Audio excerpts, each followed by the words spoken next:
ನನ್ನ ಹೆಸರು ವೀರಣ್ಣ ಸವಡಿ ಅಂತೇಳಿ. ಸೊ ನನಗೆ ನೆಕ್ ಒಳಗೆ C5-C6 ಒಳಗೆ ಡಿಸ್ಕ್ ಬಲ್ಜ್ ಆಗಿತ್ತು. ಸೊ ಹಿಂಗಾಗಿ ಆ ನೆಕ್ಕು ಮತ್ತು ಶೋಲ್ಡರ್ ಪೇನ್ ಇರೋದ್ರಿಂದ so I started taking treatment over here. ಮೊದಲು ಒಂದು 2 years ಬ್ಯಾಕ್ ಡಾಕ್ಟರ್ ಹರ್ಷ ಹಳ್ಳಿ ಅವ್ರ ಕಡೆ ಬಂದಾಗೂ ಸ್ವಲ್ಪ ನೆಕ್ ಪೇನ್ ಇತ್ತು.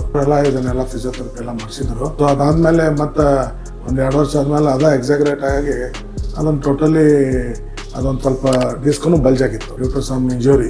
ಸೊ ಅದಕ್ಕೆ ಅವ್ರು ಬೇಕಾದ್ಮೇಲೆ ಮತ್ತೆ ಈಗ ಲಾಸ್ಟ್ 21 days ಆಯ್ತು ಈಗ. ಸೊ ಅವ್ರು ಬೇರೆ ಬೇರೆ ಟ್ರೀಟ್ಮೆಂಟ್ ಕೊಡ್ತಾ ಇದ್ದಾರೆ. ಇದರಿಂದ ನೋವು ಕಡಿಮೆ ಆಗಿದೆ. ಸೊ ಯಾಕಂದ್ರೆ ಹರ್ಷ ಹಳ್ಗಿ ಅವ್ರ ಕಡೆ ಈ ಕ್ಲಿನಿಕ್ದಲ್ಲಿ ನಾವು kept all the latest facilities, ಏನೇನು ಮಾಡಿಸ್ಬೇಕು, ಯಾವ ಪೇನಿಗೆ ಏನು ಟ್ರೀಟ್ಮೆಂಟ್ ಕೊಡ್ಬೇಕಂದ್ರೆ ಈ himself is a experience doctor physiotherapist. So definitely cure ಇದೆ.